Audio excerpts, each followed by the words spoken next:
How counseling can help patients with mental disorder. The term counseling and psychotherapy are often used interchangeably. Both counseling and psychotherapy are forms of talking therapy. Counseling is less formal and not as structured as psychotherapy. So in general, counseling is recommended for specific issues or situations such as grief, addictions, and behavioral problems, and takes place over weeks or even several months. Whereas psychotherapy, in contrast, tends to explore the past issues having bearing on the present problems and often takes place over several weeks and generally for several years.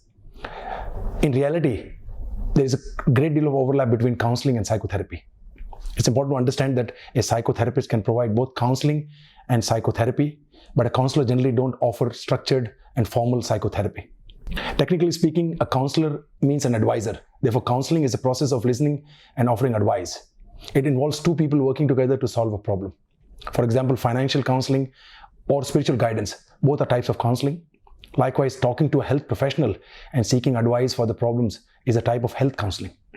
This means just about anyone may claim to be a counselor if they are in the role of giving advice.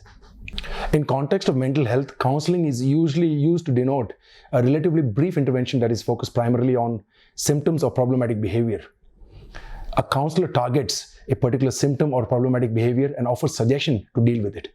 In addition, they also offer guidance and support as the individual figures out better ways to manage life and adjust to change or adversities and manage their mental health more effectively. Healthcare professionals are suitably placed to offer counseling.